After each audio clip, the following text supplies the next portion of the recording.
Halo rekan profesional, apa kabar hari ini? Ya, kita pada hari ini membahas tentang The Global Strategist. Saya mengambil screenshot dari halaman Instagramnya Global Business yang berjudul China discusses sales of TikTok US to Elon Musk as one possible option.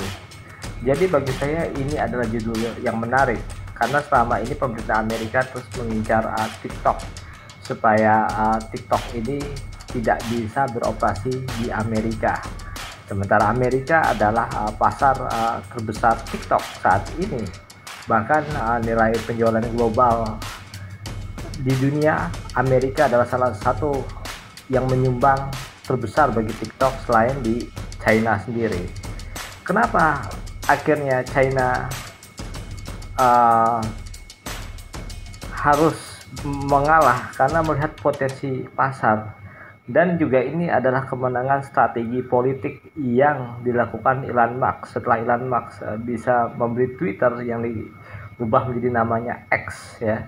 Sekarang Elon Musk kemungkinan jika dia membeli TikTok ini akan menjadi sebuah daya power yang luar biasa bagi Elon Musk, bukan hanya menguasai pasar mobil, industri luar angkasa, tetapi juga media sosial. Sebelumnya juga Elon Musk telah membeli kantor berita ya di Amerika Serikat, dan ini menjadi sebuah kemenangan Amerika dalam melakukan tekanan politik kepada negara China.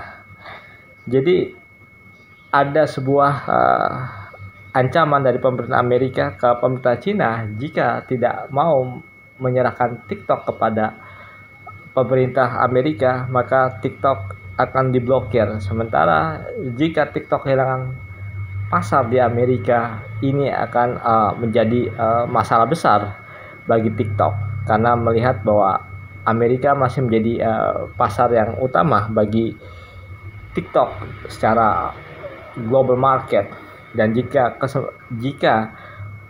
peluang yang sudah ada, karena TikTok telah lama juga beroperasi di Amerika lebih dari 3 tahun, maka ini akan menurunkan keuntungan bagi TikTok dan juga menurunkan brand dari TikTok. Tentu kita belum tahu apa kelanjutannya dari berita ini, apakah Elon Musk akan membeli TikTok atau tidak, tetapi bisa saja Elon Musk membeli TikTok untuk memperkuat bisnis Elon Musk saat ini dan juga di masa mendatang. Dan sekali lagi ini adalah tekanan politik yang dilakukan pemerintah Amerika kepada TikTok yang akhirnya juga melibatkan pemerintah Cina dalam menyelesaikan masalah tersebut. Saya Septian Darto dari Global Strategist mengucapkan terima kasih banyak.